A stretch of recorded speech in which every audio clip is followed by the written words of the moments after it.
I got an email on Wednesday from a guy who said one of his friends doesn't believe there's any argy-bargy going on in schools. He doesn't believe black people are responsible for it. He doesn't believe the teachers are talking about it. And he doesn't believe everybody's in denial about it. He said, well, could you give me a video of one of those, a clip of one of those videos? So, well, that seems like a good idea to recap it. So on Thursday on a podcast, we just took a lot of these clips and the audio, put them all together. The teachers talking about the ridiculous level of mayhem, chaos, and violence in the schools. The parents talking about it. The students talking about it. People getting hurt. Nobody's learning. I mean, I don't see how it could be any worse. I may have spoken too soon. Because no sooner did I post the podcast on Thursday than these three stories came out. All about the fellas, all about the schools, all about kids of school age. A middle schooler busted, accused of body slamming a female teacher. Why did he do it? I don't know why. Now, he's trading in class for court. That 8th grader getting a lesson in the law after this painful attack. The night team's Franklin White is live in Lauderdale Lakes with this exclusive. Franklin. Belkey students say it first began as a small argument and quickly blew up. Now a student is facing a felony charge and his teacher is shaken up and recovering.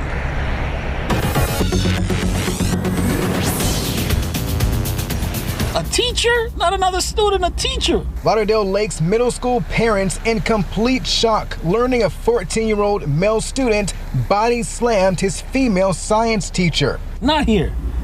Not here. This is him, Joshua Reed, an 8th grader sitting in juvenile court Wednesday, busted and now facing serious consequences. He has to be punished for it. And the attack happened on a Tuesday. Students say they got into an argument over a cell phone, and within seconds, they say the argument escalated. According to the affidavit dated March 6, the student, now charged with a felony, picked the victim up in the air and took her to the floor aggressively, causing minor injury to the victim. That's ridiculous. You come here to learn.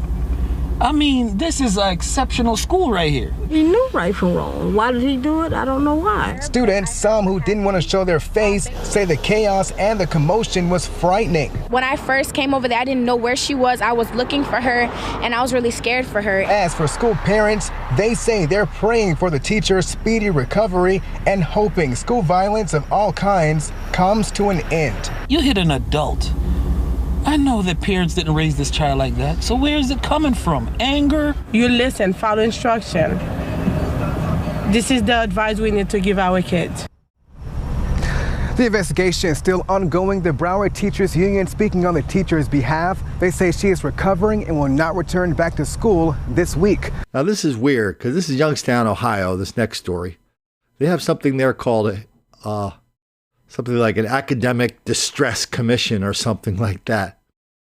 And in Youngstown, lots of teachers got up and said, listen, in our district, they don't say this, but their district is like 70% black. The teacher who spoke, her class is 85% black.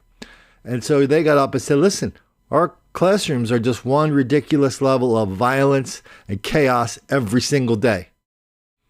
People stealing stuff from my purse, people stealing stuff I bring to class, and there are no consequences.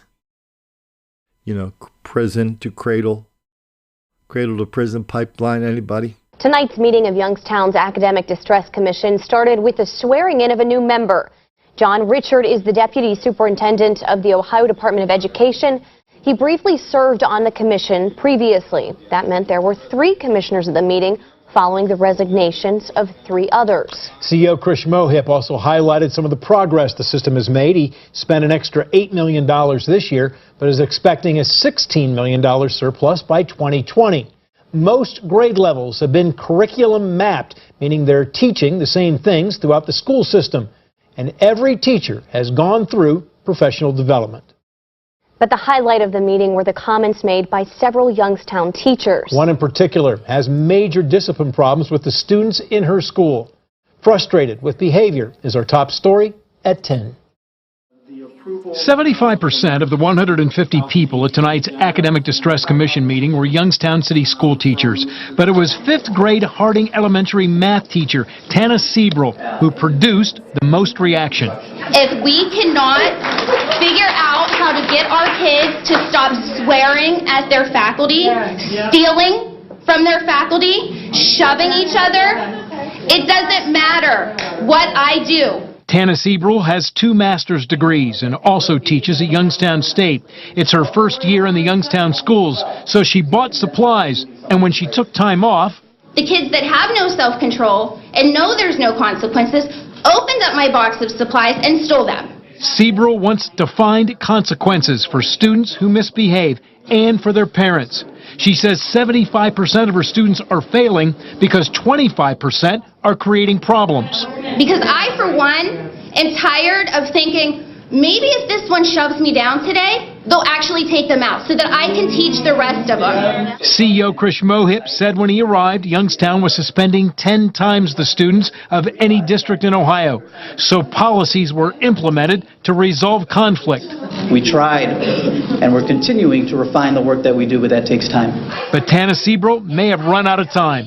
At one point during her comments, some in the audience stood and applauded. If we do not hold our kids accountable now, it doesn't matter if we educate them, because they cannot practice self-management and self-control. Now, there were other teachers that spoke. One wants music brought back to the middle schools. Another says she's overwhelmed with the influx of Spanish-speaking students from Puerto Rico. One parent wondered why East High's band has no uniforms. But they start this story off the way we start off a lot of stories, the way we see a lot of stories started off on this channel. You have this really, really terrible story about these really ridiculous things happening in schools or in the streets. And the reporters come out and go, oh yeah, we have a story from Youngstown schools today. Everything's getting better. And then they tell you how it's all getting better, which is the same story they've been telling every month for the last 10 years. But then when they get to to start with the good news, then they get to the real news, which is, oh yeah, our schools have a ridiculous level of crime, violence, and mayhem, and it's a black thing. So just pretend you didn't hear that. I don't know what the occasion is down in Washington, D.C., but they seem to have ramped up their efforts or their skills or their willingness to arrest some of the fellas who are being charged with robberies in Washington, D.C. Pretty normal stuff. Couple of fellas walk up to a white guy, steal his purse, steal his wallet, steal his cell phone. Lovely ladies are involved in there too. Okay. I guess the only reason it's news in Washington is they got a whole bunch of them, over a couple-day period. But what to me was interesting in this story were the comments. So you go to the comments, and a lot of people. The first comment in the story is, "I didn't do nothing." I mean, that's the thing we say around here a lot. So our readers are everywhere.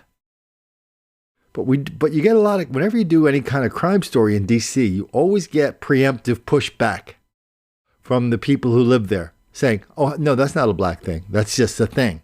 Just because all the criminals in D.C. are black, that doesn't really have anything to do with anything.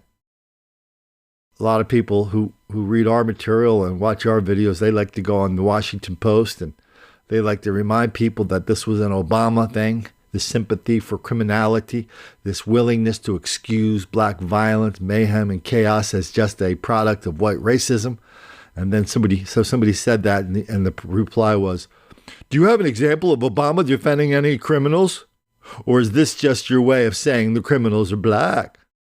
The guy had like a million examples. How about, if I had a son, he would be like him, criminal. Remember that? If a pack of teenagers were robbing black people, it would be all over CNN 24 hours a day. There would be marches, sit-ins, and stars would make statements. Think about that. We don't have to use the hypothetical there, right? I mean, do large groups of white people go around attacking black people? No. But when there is something like somebody leaves a banana on a floor, somebody leaves a shoelace in a dormitory that looks like a noose, I mean, we know what happens there. We know there are marches. We know there are articles. We know there are national news stories. So we don't have to do the hypothetical. Because when we do the hypothetical, it's not persuasive. We have to present facts. If we don't have facts, then we don't have anything. We don't have a story. But we have so many stories. That's why I don't understand why people go to the hypothetical. Agreed, it's a bit lazy to do the hypothetical. Just writing something is easier than going, well, I guess I should go look up. I should take 2 minutes to Google what happens when a white person is accused of attacking a black person in any way, shape, or form. Yes, we hear about it all over the country. But my favorite reply came came right after that. This is from Prince Busta 21 in the Washington Post. What total racist crap, she said, replying to the guy who said these robberies are a black thing. Nothing in this article mentions race. Newsflash, idiot. Plenty of white teens rob people in this country. There just aren't many poor white teens in D.C. Some people like you really suck. Okay, well, if you get me a city. I mean, San Diego, that's probably almost the demographics in San Diego are probably almost the opposite of Washington, D.C., or at least they were. Lots and lots of white people, lots of Hispanics, lots of Asians, and then far fewer black people. If there's any place in the country where, roving bands of white people would be robbing people, it would be Southern California. Lots of white towns in Southern California. I just don't remember anything like this happening. So you misstate a fact. Oh, yeah, sorry, that's kind of a polite way of saying you lie. So you lie your butt off about something, then before you hope anybody realizes you're lying your butt off, you call them a name and get the hell out of there. Hit and run. Got it. That's one way of not making the black kids angry.